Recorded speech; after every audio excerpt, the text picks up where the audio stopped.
everybody. I am here with Jill Manning, and oh my gosh, it feels like I've been counting down the days for months for this episode.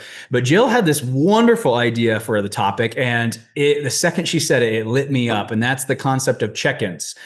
Check-ins between the cheating partner and the betrayed partner. How often we do it? How do we do it? What I find often, both from personal experience and a lot of guys in my groups, is a lot of people they're not. It's not helping anything. It's actually making things worse. But the problem is then we don't do check-ins, and that makes things worse too. So, it's one of those hot rock and a hard place. Welcome to welcome to betrayal recovery. It's this rock and hard place that we find ourselves quite often.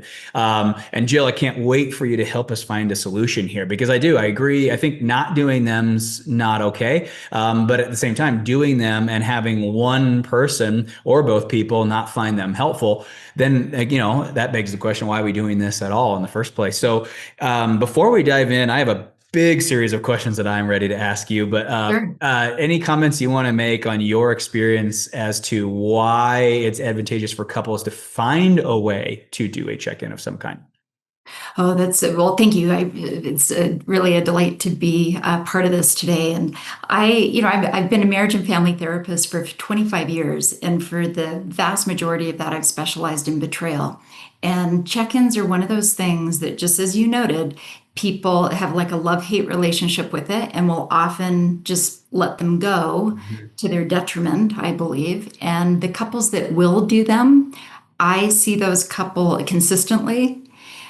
They're the ones that I see making more traction more quickly, Mhm. together and Ooh, interesting. individually. So Interesting. they're free. They're free to do. They take very little time, but they make a huge difference. So that's why I want people to harness the power of them, because they just are so helpful if you can get the right type, the right frequency, and both people are embodying what that can do. And I liken it to exercise. I mean, how many Mhm. people have we met say, I hate to Mhm. exercise? Mhm. Mhm. And that falls on really deaf ears for trainers, people that love sports or, Mhm. are professional fitness trainers. It's finding the right type of exercise and what's right for your body and lifestyle. And, some people need to work out at home or outside or in a gym. And so check-ins are a little like that. They work muscles that we need Mhm. to work relationally. And I'd actually like to start with a quote. It's very brief, and it's by Confucius. Which, I mean, are we really podcasting unless we have to quote A him, quote. right? And so he said, like a long, long time ago, he said, "Words are the voice of the heart." Ooh, cool. Now, the problem with that's a beautiful sentiment, and I don't know fully his intention in stating that, but I have a small army of betrayed adults in my head when I read quotes like that, because words are also the voice of the deceiver. Mhm. And so there lies the challenge, Mhm. is when we don't trust, when trust is broken down, how do we restore that? Mhm. There's many ways to do that, but check-ins, if used effectively and people really understand the power of them, can be pretty transformative. And we Yes. can give a way back from deception and disconnection to connection and true intimacy. Yes. And that's the objective.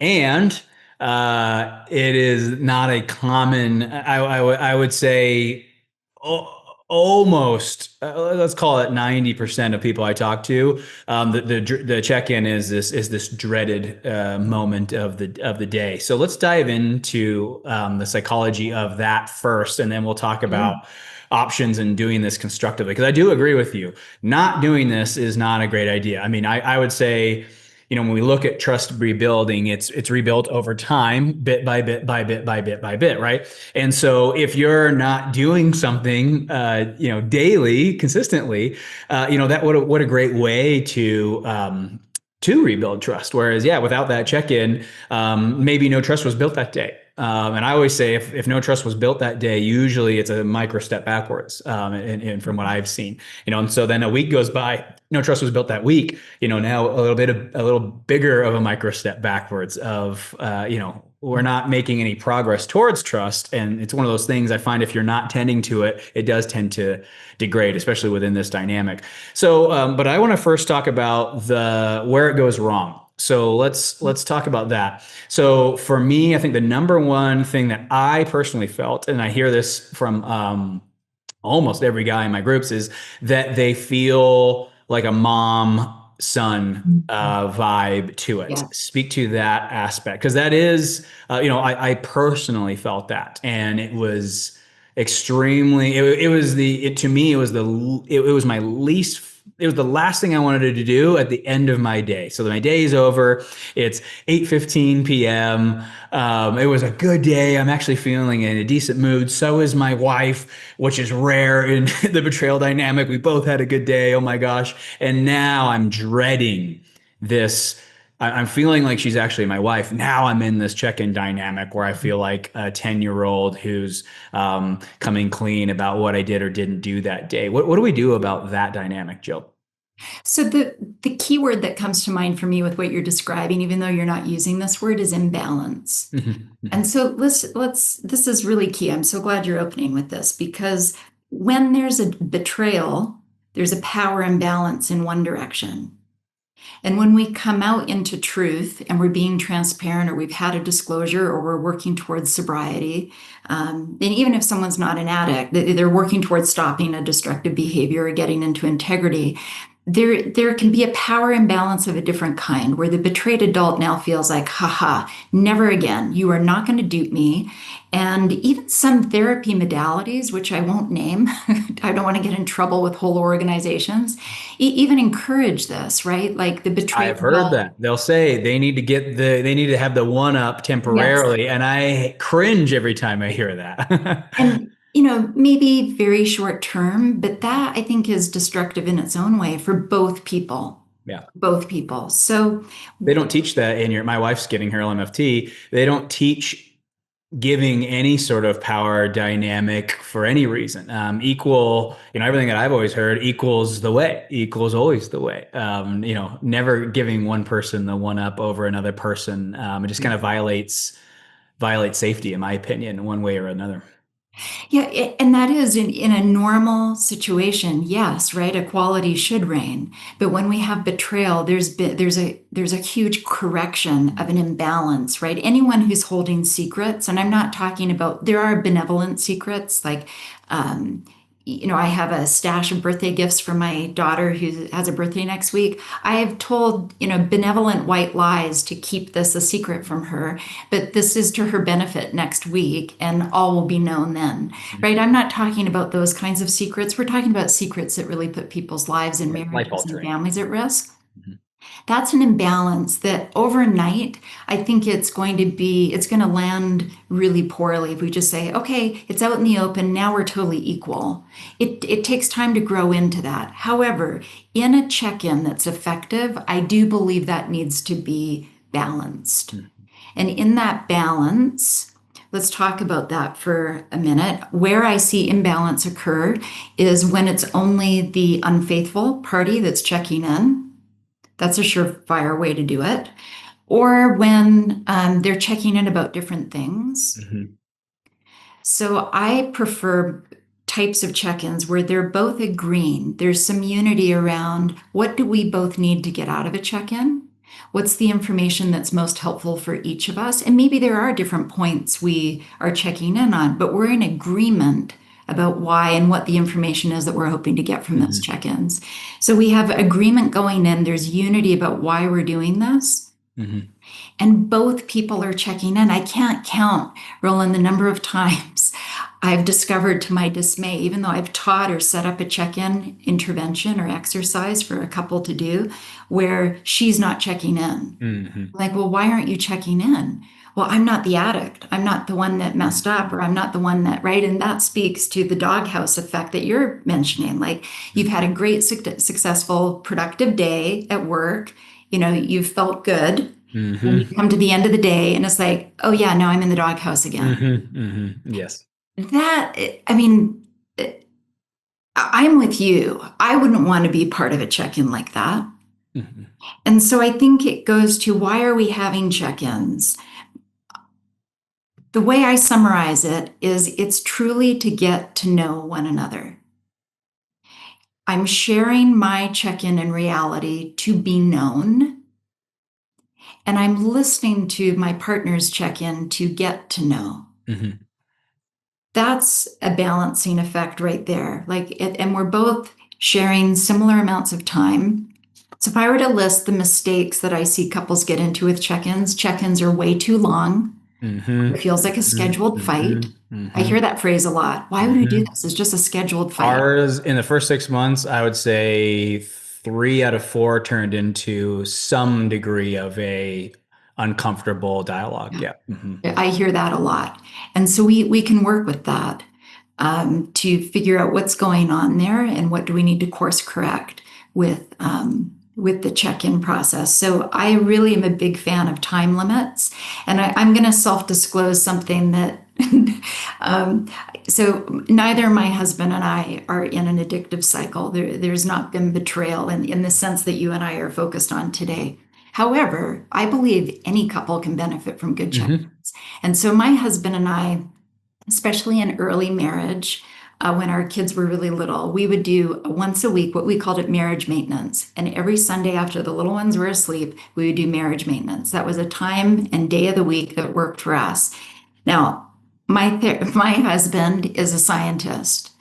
So he's to the point, like, cut to the chase. Mm-hmm. Give me the punchline. And I'm a therapist. I'm a talker. Let's discuss. Let's explore. So there is an imbalance of time, right? I could talk till like cows came Mm-hmm. home, and my husband's like right to the point. And Mm-hmm. so that became an issue in our check-in. Mm-hmm. Mm-hmm. So imbalance of time. I really believe both people need the same amount of time. Mm-hmm. And I like to start couples on like no more than 8 to 10 minutes. 4 minutes or 5 minutes each, truly, I think couples can cover anything they need to for a check-in purpose in that amount of time. Mm-hmm. I like that. Mm-hmm. It really should not be more than 8 to 10 minutes combined. And so Jill gets 4 or 5 minutes, Mm-hmm. and my husband gets 4 or 5 minutes. Do you know how delighted he was when he set that time limit? And we would literally have a timer. We had like a little egg timer, and because we would put phones and all devices away, so we just had a Mm-hmm. little egg timer, and that balanced things out. Mm-hmm. That's one way to balance things out. Another thing that gets imbalanced is inconsistency. When we're doing it sometimes but not others, that lets things Mm-hmm. fester Mm-hmm. and build up. It's you and I both know working in business, like the time that's wasted in just scheduling stuff, it's such an enormous amount of waste. So just I really encourage couples to choose a day, time of day that works best for them. It to your point, if evening, that may have been a setup for failure, Mm-hmm. right? People are afraid, they're done, they need to wind down. Mm-hmm. Mm-hmm. It may be, 8 minutes in the morning. Mm-hmm. Maybe every day is too much. That is for most couples, I think.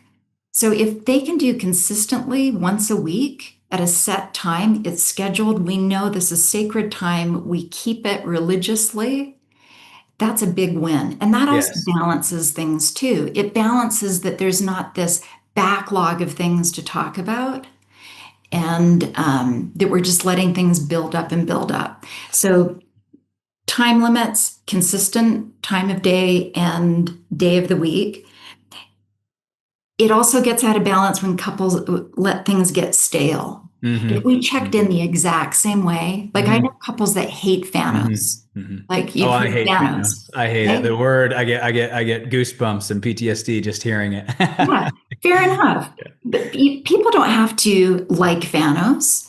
Thanos works for a lot of people, but if it doesn't for you, that's totally fine. Find something that does. Mm-hmm. And find something that's mutually beneficial. That again is a way to balance things. Is it meaningful for her and him? If not, then let's find a different way. Yeah, and I think so. I had I had 3 things that just I've been like ringing in my head. Is one, why are we doing a check-in, and is the check-in structure going to accomplish the thing that you want? I would advise the betrayed partners to talk to either his CSAT or a CSAT or your CSAT about what you're hoping to get and have them help you come Yeah. up with a way to achieve that. Because I think there's at least from what I see, there's a mismatch very often in I want this and then I expect Thanos to give me that, and Thanos doesn't give them that. And so then, what are we doing? Because if he hates doing the Thanos and you're not getting what you want from that style of check-in, why are we doing it? Now it's because I think a lot of these check-ins are just being done because they're being told to do them. And I don't think there's a lot of thought around to what would make me feel safe in recovery. And I think that question needs to be asked, because I think what I've noticed is my wife's definition of safety is different than a lot of the other betrayed partners' definition of what safety is. And so I think, to use a one size fits all check-in, it might miss the mark. Comment on that before I ask my other two questions. Yeah, well, I'm going to say something that I hope lands the way that I intended. When we think of, often part of the root of these issues that get us to this spot in the first place are the constant pursuit of novelty. Mm-hmm.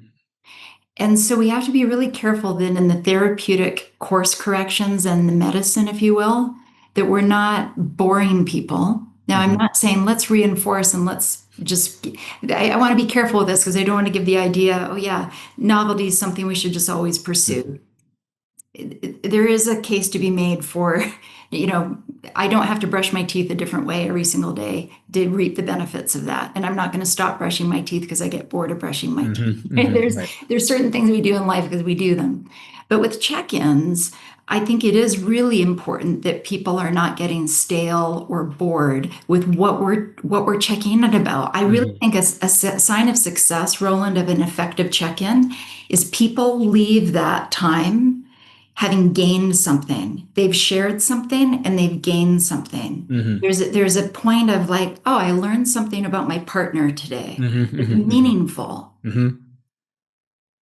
That's a sign of a good check-in, Yes. Yeah, I agree with that. Mm-hmm. right? And so, yeah, the type of check-in is just like types of workouts. I don't like all types of workouts that my friends like or even that my husband likes. So we find what works. So there's five options that I'll introduce to couples, and I'll just mention these briefly. Thanos is one that I teach and I'll recommend because it's so commonly known, and so it gives a common language. But if Mm-hmm. that doesn't work for people, that's totally fine. The Thanos is an option, and I think Mm-hmm. it works.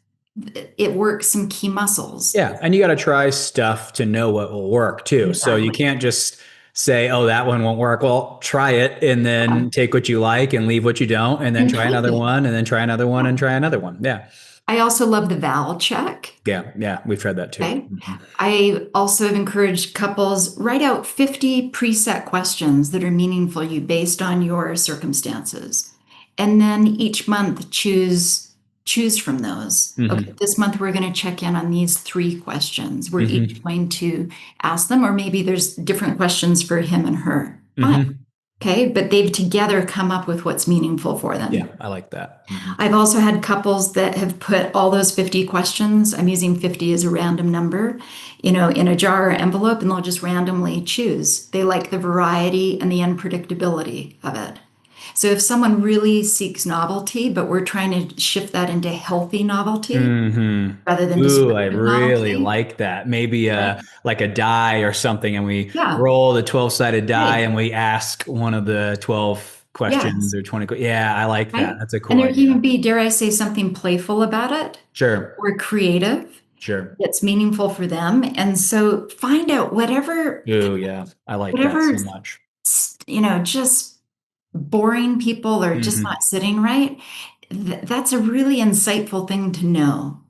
I just hate how we go over the same stuff every Well, week. it's funny you mention that, because my wife and I, for the first like 5 years of our marriage prior to all of this, we had a check-in that we did at night, and it was, what are you thankful for? What are you great celebrating? What do you want more of today? What do you want less of today? What are you curious about today? And is there anything you request of me? And it was really fun. I really enjoyed Yeah. it. And then we got into this freaking crap, and I'm like, I hate this. This is the worst way to end every dinner is with this. But you bring up a good point. You know, having this spontaneous thing where yeah, there'll be some recovery based questions, but it's also an opportunity to connect as well. I think that would have been Yes. more enjoyable for me. Yeah. Yeah. So, I mean, think of the power of there was something, maybe many things that really spoke to you Hmm. with that, set of questions. Hmm. It opened things for both of you that you Hmm. Hmm. enjoyed. So, what if that had been the check in and maybe there's one recovery question Hmm. added in that mix? Hmm. Or those, what am I grateful for? That list is recovery focused, let's say. Now, another point, going back to your original question of being in the doghouse and that imbalance, often check ins need more affirmation and celebration of what's going well. So if there's too much negativity, if it's just a like dredge session of, oh, like how are we failing humans today? Who wants to be part of that? Really? Really? I mean, now that's not to dismiss, hey, we have big issues to face and Hmm. there's been real harm done and wrong has happened. Okay. But we can affirm my partner is willing to do the work. I'm grateful that you're willing to show up and even engage this process. I'm grateful that you're willing to tell the truth or that we're both committed to emotional work. There's ways to, I think affirmation's key for both people. Well, you're going into kind of two questions that I had, which I think need to be addressed, which are I think in the beginning, I don't think the couples are really well equipped, just from a knowledge and understanding and grounded standpoint, to be able to do a really effective check-in. What I mean by that is um, the neither the betrayed partner or the compulsive partner really knows what's actually, they don't really understand their compulsivity quite yet, because that takes time and reps to kind of figure out what's going on in your brain. And then the partners, I mean, they're betrayed, they're mad, this is so unfair, and they didn't ask for any of this has been plopped on them, so now there's just a lot of anger, injustice in that phase. And so, what I find in the beginning, because I do want you to speak to this, because I think in the beginning is when the check ins are wanted the most, because, in the betrayed partner circles, there's this, hey, are you checking in every night? Are you, and they want to control and make sure they don't get tricked again and lied to again, right? But again, I think the thing that makes it really difficult is, just naturally the partners, they don't like the reality. And the reality is their recovery is theirs. And there's really not a whole lot, he can definitely make it worse, but, he can empathize, but, a lot of their recovery work is their work. We're in charge of our reality. And that's just not something that they really want to entertain very early on, because they're so mad. It's like, I shouldn't have to suffer. This person's the one who did everything wrong, which we all know, that's not how it works. If you want to recover from this, you have to recover from it, right? And that's your work. But then on the addict side of things too, or the compulsive side of things, I don't think they really know why they're doing what they're doing.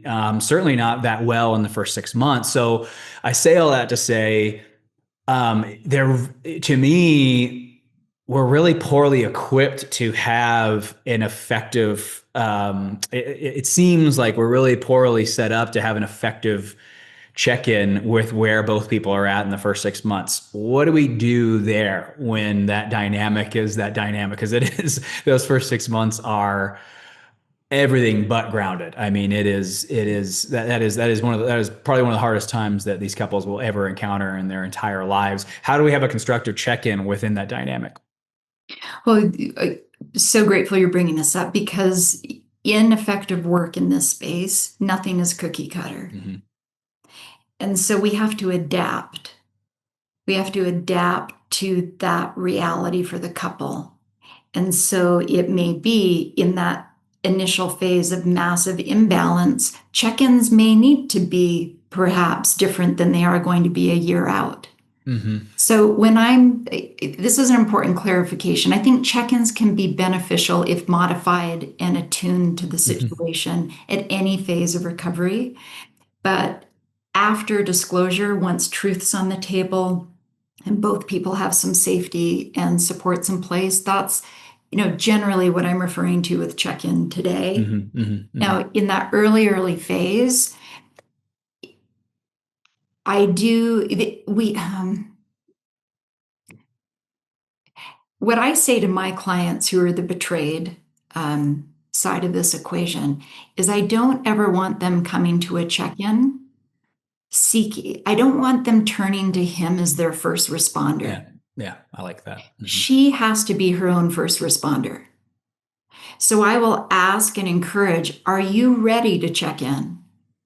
What would that look like? Are you able to ground yourself before you get to a Yeah. check in? Or are you like so spitting mad, you're waiting for the check in to just fire off a list of Hmm. questions or like let him have it? Well, because the check-in, at And least that's not again, a this check is in. right. The Let's be check-in clear. from my experience in that first 6 months is, what'd you do today? And is there anything that I have? And that is absolutely the energy. I don't care what these ladies say if they did not like the energy really is, okay, here's my one time of the day where I get to get some justice here and some clarity here and find out what you did to our relationship. And oh my gosh, I dreaded that moment every night. I Yeah, really it's did. not productive. Hmm. That's not productive. And there have been clients, Roland, I've said, hey, we're not ready for that yet. Hmm. We may need for like a substitute for that. If that's the dynamic, I would rather her show up for 15 minutes of his individual therapy session and just hear with the therapist and him present, Hmm. what are they currently focused on? What's the status of disclosure preparation? How is she channeling that energy into disclosure questions? Because if someone's firing off questions like that, what'd you do today? Hmm. How'd you cheat and lie and deceive today? That's active trauma. Hmm. So when any of us are in active trauma, almost impossible for our brains to be relational. Hmm. So that may not be the time to introduce that. If a Hmm. couple's really Hmm. dysregulated Hmm. or if she's dysregulated, she may need more support, more grounding skills, more safety, and then move gradually into Yeah. uh, a Because my balanced my check-in. impression of it was exactly that. It was um it it it felt like the check-in put me into a headspace where it harmed trust because now she was with somebody who was shut off, tuned out, disconnected, cowering, right? Everything that she doesn't want me to be, the check-ins would put me there. I was bracing for impact, right? So there was already some kind of defensiveness. I felt like I was being treated like a second-class citizen.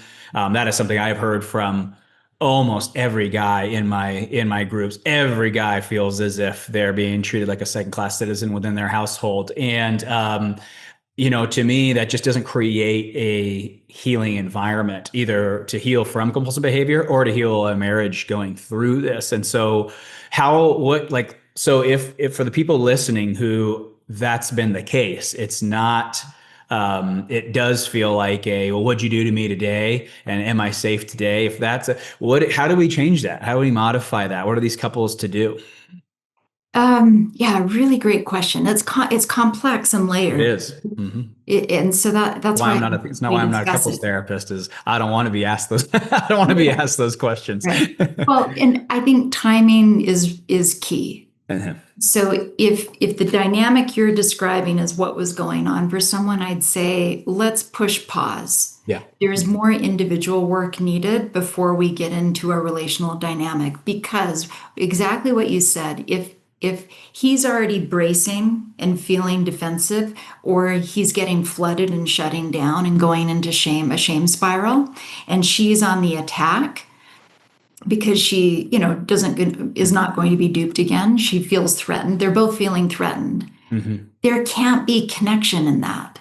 Physiologically, it's Mm-hmm. impossible to build connection or trust or safety for either one of them in that moment. Mm-hmm. So we don't want the medicine to become the poison. Mm-hmm. So it may be, hey, this is a sign to us we need to be doing our own work more So I got to push and on you there because to work I into that. made that vocal that that I did not feel like this was constructive, safe.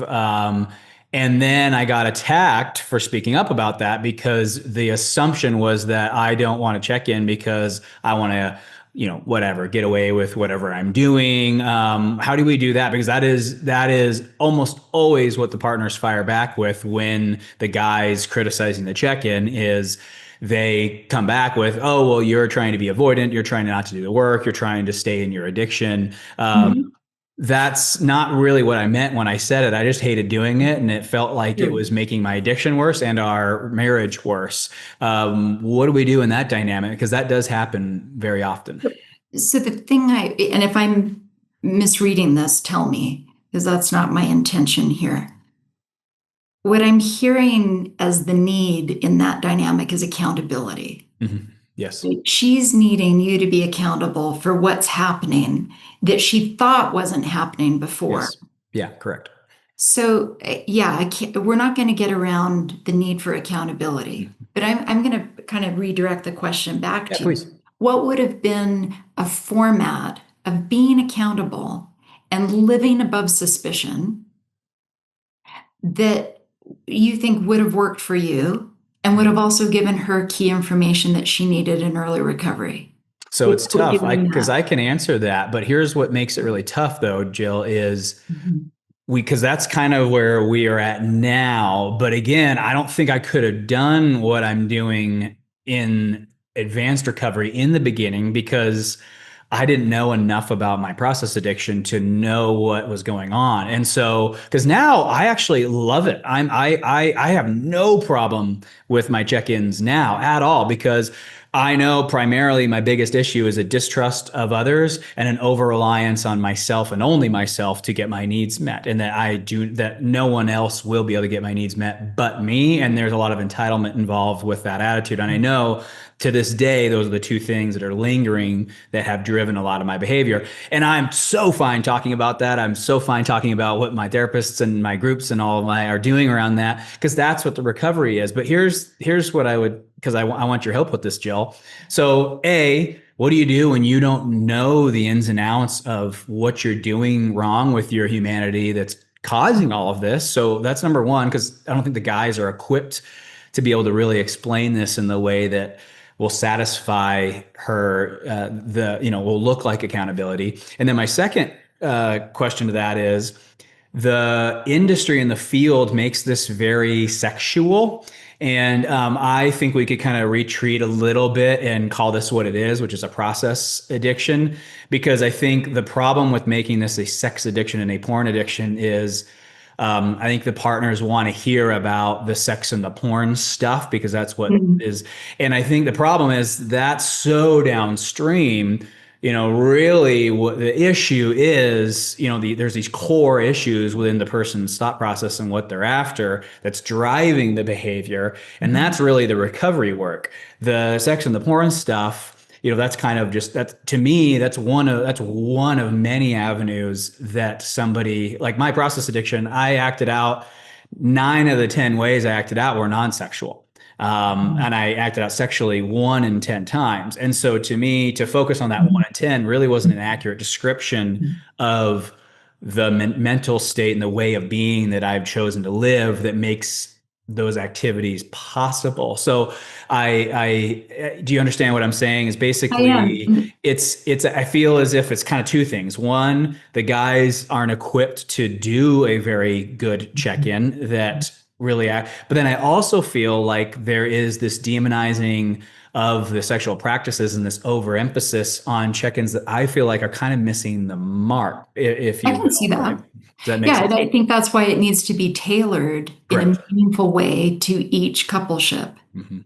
And so now here's something for this dynamic. What's going through my mind is that may not be the right timing to introduce check-ins Mhm. as we're defining it today. However, there's a need for truth and accountability Sure. and the insight. Sure. So if I'm thinking of couples that I'm meeting, shortly after discovery or a triggered disclosure and everything's hit the fan, We're usually working in my practice 3 to 6 months, really bearing down on preparing for an effective, thorough disclosure. So when my couples are preparing for disclosure, they're most often not doing check-ins Mhm. because I actually think check-ins can be risky when we're wanting him to be honest, but if he's being honest about behaviors she doesn't even know Mhm. about yet, or whole categories of behavior, Mhm. Ooh, right? so there's Or many deceptions happening the whole time. exactly, Yeah, then I the see. check-in then becomes polluted. So I do think Mhm. timing is really key, and maybe it's not so much a recover. But I think this whole issue speaks to there's many different types of check-ins and they have different purposes and functions. After disclosure opens up portals for couples to have very different check-ins Mhm. Mhm. because truth's on the table. They have a Mhm. shared reality now.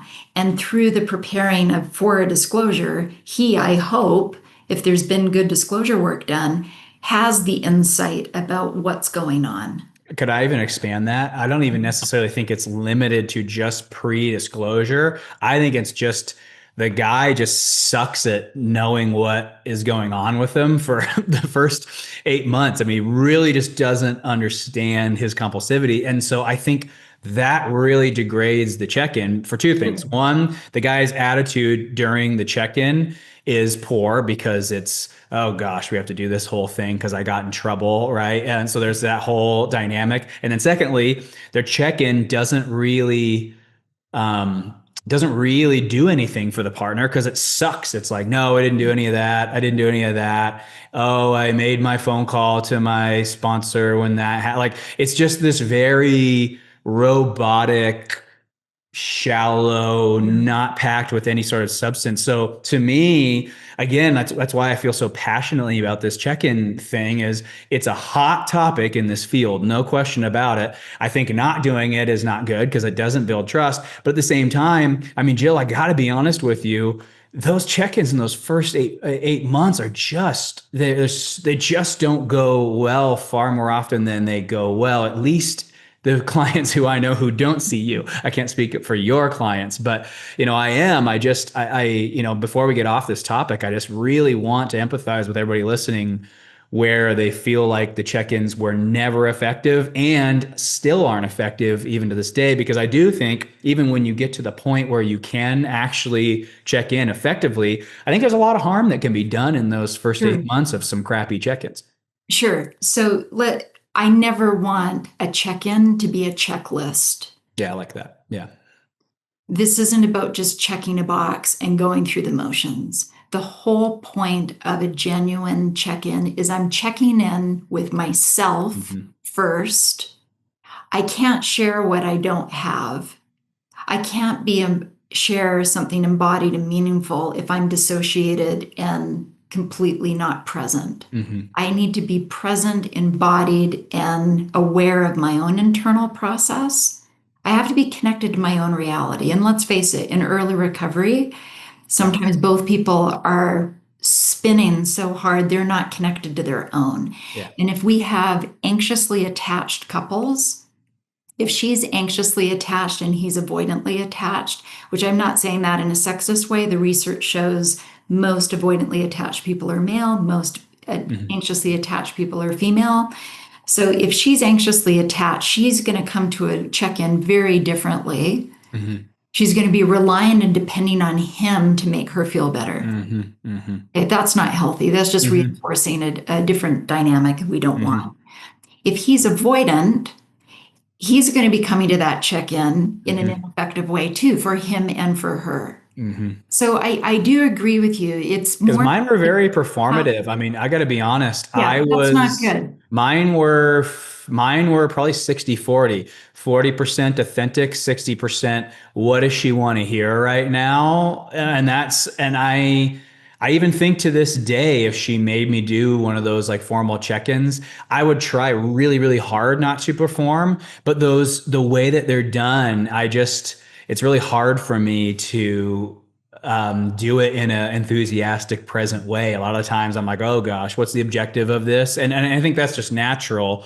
Humans, we want to please and do the right thing. And so when we're presented with this checklist, there is this kind of especially when I'm in trouble and we're doing the checklist because of my actions, there is this thing of like, what does she want to hear? And I'm just going to go do that. And that was really a lot of my check-ins in the beginning. And I think she felt that. I mean, my wife's not stupid. She knows the difference between me being enthusiastically engaged and introspective and me just doing a check-in because she's making me do a check-in.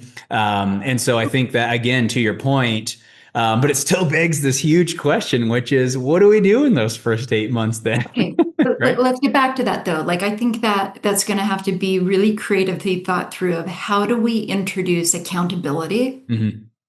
Because we're not going to get around that.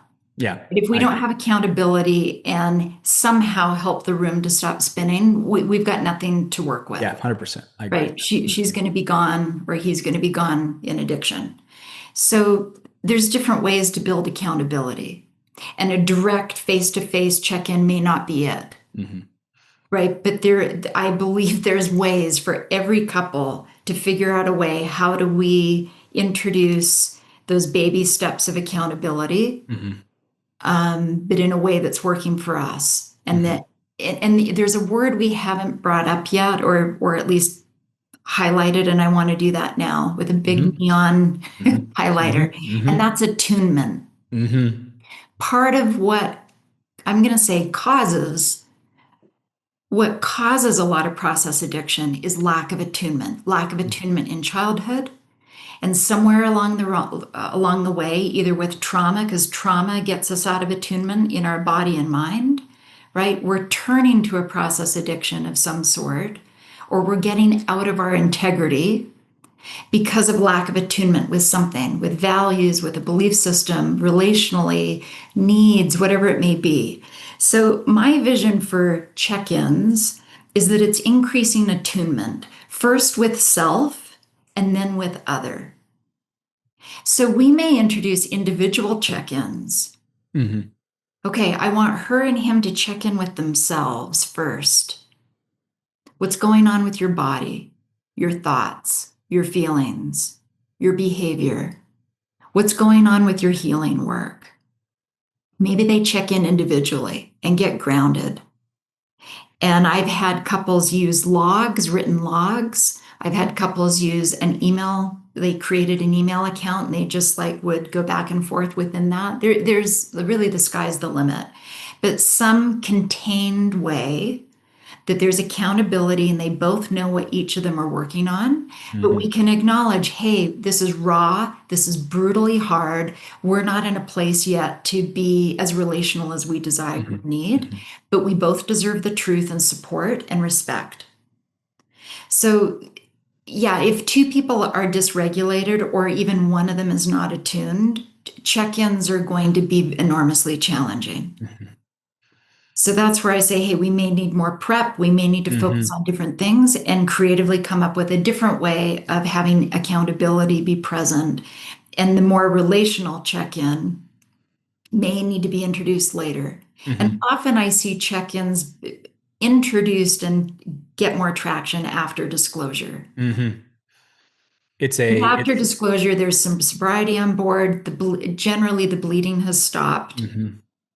Uh, they're both now in shared reality of the truth, and there's support and some recovery plan in the mix. Yeah, to me, it's the plan. So the reason in my program, what I do with men pretty dang early is, and I don't know where I came up with this, but to me, you can't. There's a saying that I say in my program. It's one of my Rolandisms. You can't recover unless you know what you're recovering from. And so, very early in the process, that's really the huge emphasis. I call my program a recovery program, not a sobriety program. We don't really, sobriety practices and sobriety. That's not really the emphasis of my program. If you need that, go get that from somebody else. That's not, we don't, to me, I don't have time to do both because recovery, we barely have enough time to do all the recovery stuff we need to do to add in all this sobriety stuff. So I had to pick one or the other. And so my group's a recovery group. But one of the big things we do is, to me, where I find that the relationship really gets into a healthier place, I guess, from a, I don't know, transparency, communication, check-in standpoint, is when the guy understands his process addiction, what caused it, the good things about the processes and why he latched onto them, the bad things about the processes and the consequences that can come with it, and what does psychology say about how somebody navigates this, right? What modalities exist for this? And I think, really, you need to write that. In my opinion, you need to write that down for everything. If you don't trust others, that needs to have its own page of what's the ins and outs of distrust, right? Where did this come from? What problems does this cause? And what am I doing to combat it? And then you go to your superiority complex. What am I doing in that category? And so on and so on and so on. So, my control, I want to control things, right? So what are you doing about that? But I think, to me, there's a lot of safety when you can connect the dots as to how all of those things led to your acting out, and you can show, hey, here's my understanding of all of this, and here's what I'm doing to change it. To me, if it's not that crystal clear, I think you're losing a lot of the ammunition that you have to have a really functional, safe check-in. Because at least, again, I can only speak to my experience and the clients I've seen, but really what I see the partners asking is, how do I know this isn't going to happen again? And how do I know that you know how this happened and that you know how to prevent it from happening? And to me, I don't see a lot of the traditional check-ins really speaking to that as much as, when you know what you're working on, you can speak to it quite clearly. Did that make sense there, Jill? It does. I think that's intuitive too. I mean, if someone has a degree in, fitness kinesiology, of course they're going to be better equipped to come up with a fitness plan and talk Mm-hmm. about that, right, with Mm-hmm. someone. But what do you do when you're a freshman in that Mm-hmm. program? Mm-hmm. Yes. Mm-hmm. Right? Like, and so when we're freshmen and fresh women in recovery, it may be, what's the one thing that you most need to know today or this week? Mm-hmm. And if people aren't well grounded, it may be once a week. What's one thing you most need to know about where your partner's at? Mm-hmm. Mm-hmm. So we contain it, Yeah. we limit it, and we may have to say and teach both people, look, we're going to grow into this process, right? And so we're just going to start with what's the most important thing you need to know Yeah. today or this Yeah. week. I like that. Mm-hmm. And after disclosure, when they're both in shared reality, then we can maybe take on a more substantial 4 to 5 minute Mm-hmm. check in, both of us. But I think it needs to grow and adapt with the couple. Otherwise, we're defeating the point of learning how to be a team, Yeah. Yeah. They need to be, I right? think the It's a team. conclusion, yeah, the running theme of all of our stuff today is, we're not saying that they don't need to be done, but we're also saying make sure they're doing what they're designed to do. I mean, don't just do one to do one. Ask yourself, on both sides, as the betrayed partner, is this working towards something that will actually work? And then as the cheating partner, do I feel grounded doing it in this way? And is there a way that would feel better? But I think both people need to feel safe speaking, because one thing I think that doesn't happen enough in the first 8 months is, you have the right to advocate tastefully for your recovery. And just because you're a cheater doesn't mean you have to sit back and do everything that she tells you to do. And you have your right to say, hey, I really don't feel grounded when we do check-ins in this way. I was curious if we could do it in the morning. You guys have that right to make those requests. You can't say, I hate check-ins and I don't want to do them. Correct. But right, Yeah. right. Advocate what will be an alternative. Correct, Right? correct. Yeah, but Meet the I need. wish guys would speak up for themselves more, because I see guys really check out, especially after like a year or two of going through this, and then they get into some dangerous territory where it doesn't feel uniting. It feels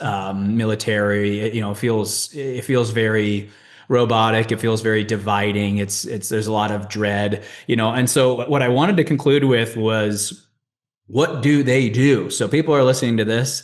Like how do we course correct? How do we create an effective Mhm. check-in? How do we, what's this process? I'll go first and then I'd like you to finish and close with it. But, I think my advice to everyone would be, especially after listening to this podcast, um, just knowing that early on, it's going to be, it's going to be harder. There's a lot of emotions. There's a lack of just knowledge and awareness around what it is that you personally and individually are going to need to do. That's unique to you and maybe not, like everyone else.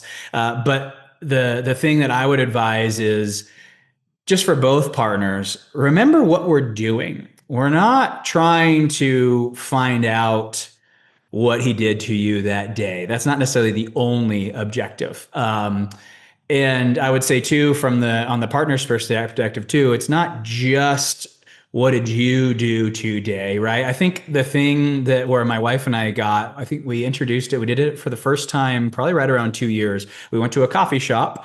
And it was for that reason. We went to the coffee shop to do this, and we sat down, and it was okay. Hey, what are the six, seven, eight things in order of what you're prioritizing about your psychology and what you want to change.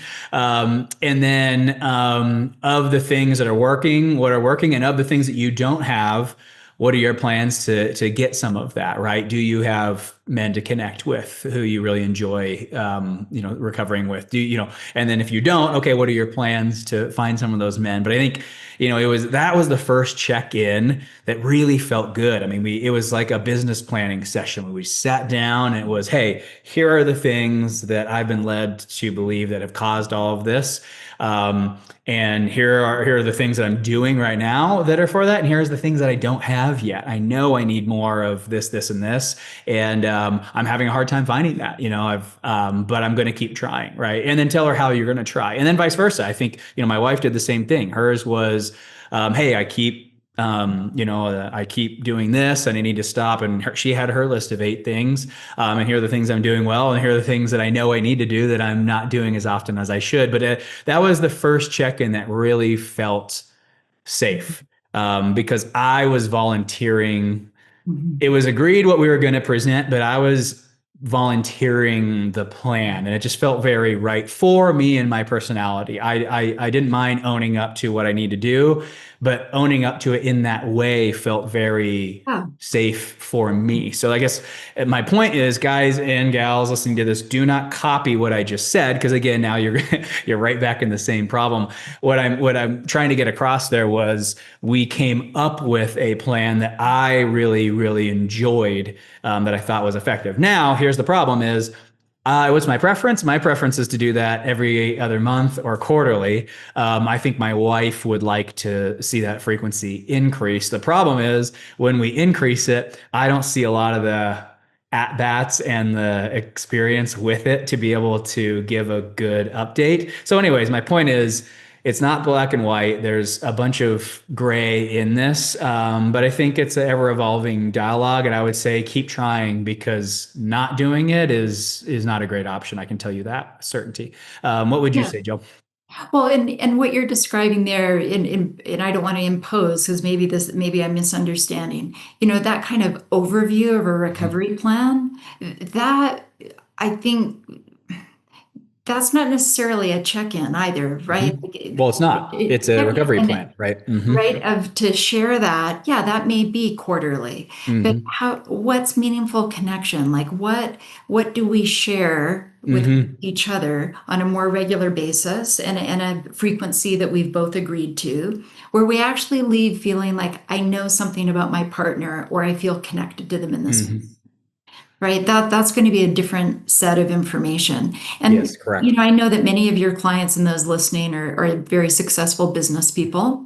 And so I would say, when they started businesses, did they forego all board meetings because the Hmm. business was young or Hmm. messy or they were still trying to Hmm. secure funding? The answer would be no, right? We still have those, but they adapt and change over Hmm. time as the business grows, as we're more successful, or we have different departments or more staff, they're modified accordingly. Hmm. And so I'd say it's the same. We want attunement, we want it tailored to what's real and authentic for a couple. We want that to be a point of connection that's meeting them where they're at. And Hmm. sometimes it's saying it's premature for us to do Hmm. this. Hmm. We need a different kind of check in with ourselves or with our supports and grow into this. Yeah. Um, One thing that we've not touched on, we've talked more of like the discomfort for him or like what's not working for him. One thing I really see not working for her is this is the number one thing I hear the partner, the betrayed adult say is, what is the point of a check-in when I can't trust one thing coming out of Yeah. my mouth? Yeah. Yeah. What is Yeah. the point of that? And Right. they really get upset with me because I'm like, you're not doing check-ins to that's not the point of a check-in. You keep doing that, and I want to be careful. I'm not saying for people to repeatedly put themselves in an abusive or ongoing Hmm. betraying situation, but I will challenge my clients of like, okay, you don't trust anything coming out of his mouth. What are you doing about that? Yeah. Hmm. What are the requests you're making, or what is the truth you're longing for that you're not getting? Yeah. Okay, when we identify that, how else are you asking for that, and when are you asking for that? So I don't let my clients just, like you're saying, just because you don't like it or it's uncomfortable, we don't do it. For her too, of like, okay, we've got a bigger issue at hand. If you don't believe a word coming out of his mouth, then why are you in relationship with him? Hmm. Hmm. What are you doing about that? Or what Hmm. are your thoughts? Just like you said, hey, I had to come up with something that I felt engaged and connected Hmm. with. For her too, what are the right questions? Sometimes we're not asking the right questions.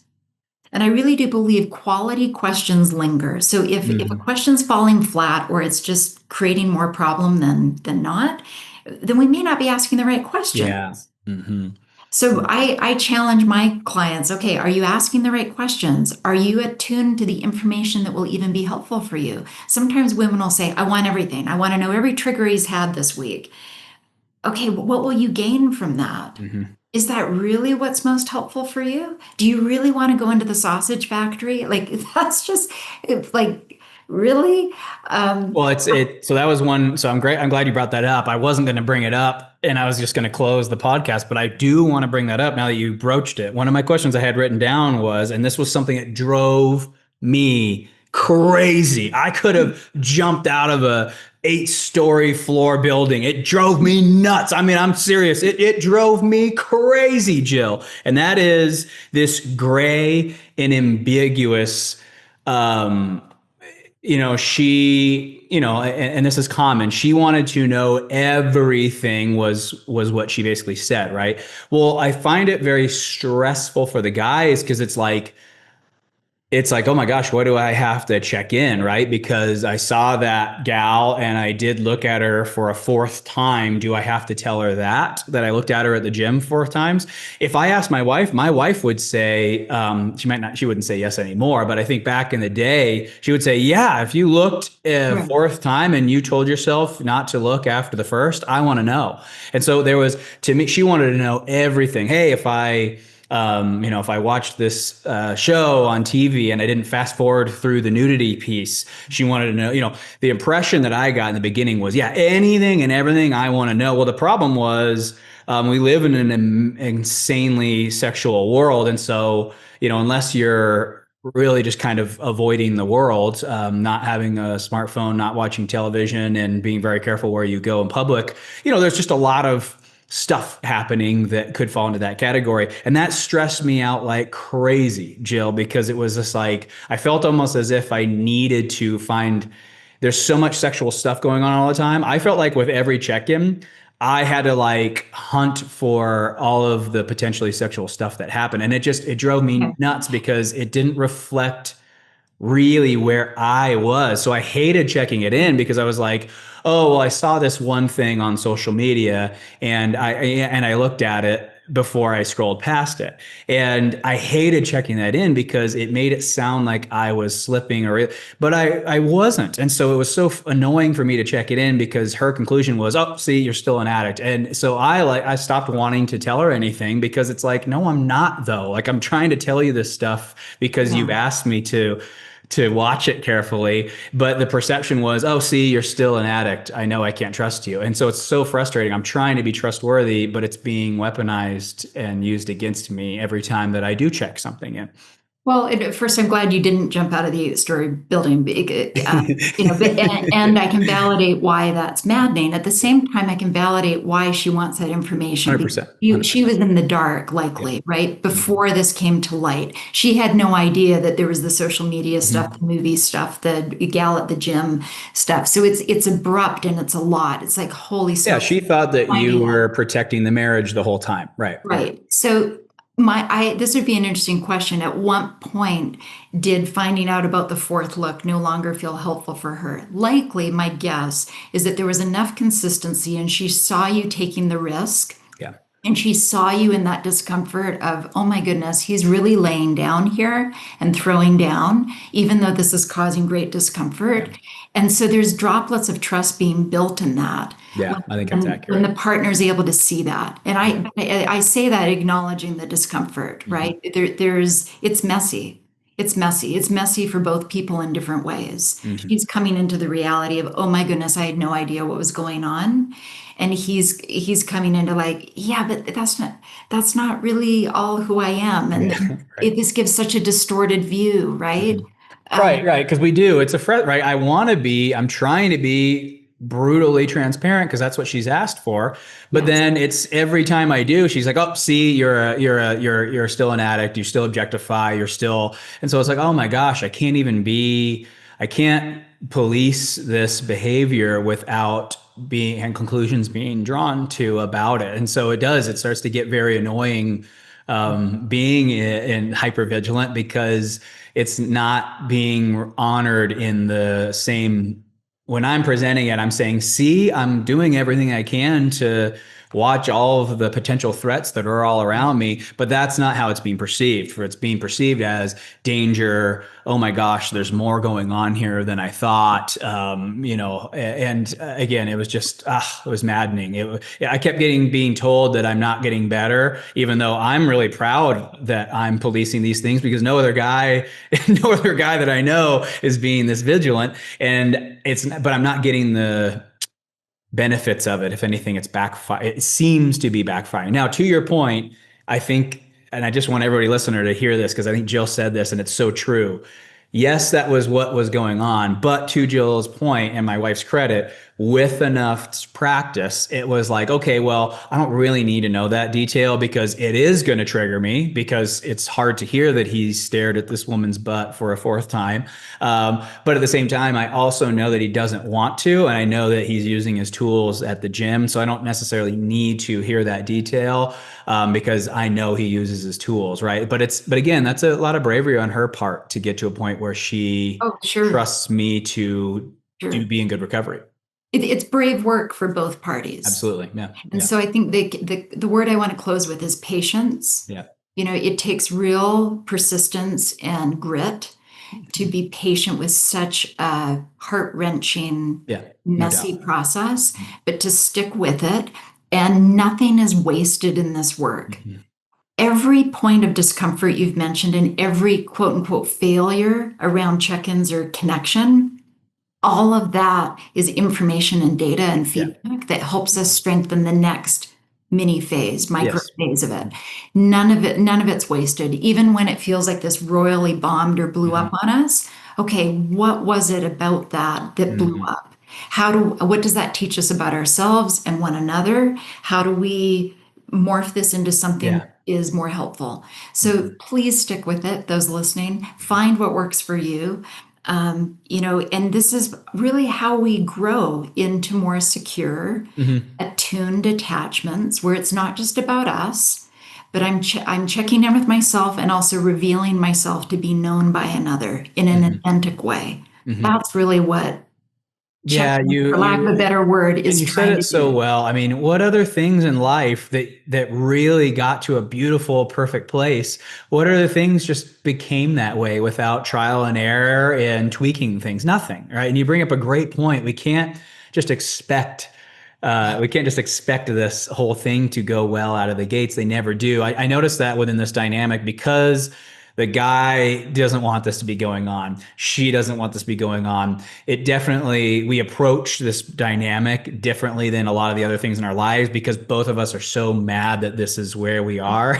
But I think your advice was perfect. What else? When we were parenting, did we know how to be perfect parents when we first had our, no. Did we know how to be perfect parents when our kid turned 10? No. Did we know how to be perfect parents when our kid turned 15? But you figure it out and it's worth it. And I think that's what I heard there. And I think we just need to remember to approach this the same way we approach every hard thing in life, that knowing that we're both going to screw it up and that we don't know and we need to ask professionals for help because neither of us know how to navigate this, just like every other hard thing you've ever done. So Yeah. last question is, if people want your help with this or just their marriage and where they're at in this situation, where do they go? What resources do you have available for people? Where do they start? Can you give us some of that information? Sure, I appreciate you asking. So I'm based in Colorado and I offer individual and group therapy as well as intensive. So my website's packed with lots of resources and ways to reach me. I do have a 20-page handout on check-ins. Oh, cool. And actually, hold on, course correction. I take that back. It is 9 pages. I'm thinking of a different one. Sorry. So I have a 9-page handout that goes through tips and worksheet ideas, and Cool. that's available on my website. And I'll send you the link to that, Roland. Yeah, please. That'll be great. Yeah, so I have a digital download that And your is website is what's the website? drjillmanning.com. drjillmanning.com. Yes. And you are licensed in Colorado. And then for those who are not in Colorado, they can fly to you if they wanted to do like a couple day intensive work. Is that I correct? offer 1 and 2 day intensives for Great. the betrayed. I don't do couple intensive Yep. at this time, but for those that have been betrayed, I do offer the intensives. Perfect. I love that. I love that. Well, Jill, this was so great. I knew right with this topic. Not only did I knew it was going to be, I knew it was going to be a heated topic on my end because I'm like, oh, I have so much unresolved trauma from our our poor check-in days. But also, I knew you were going to speak to it really well. You just have a very, I like your view around not just this aspect of recovery, but all recovery. You're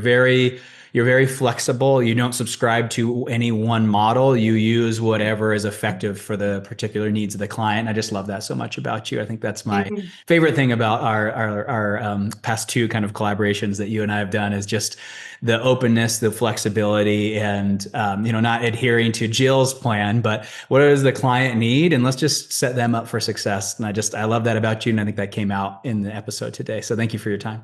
Thank you, Roland.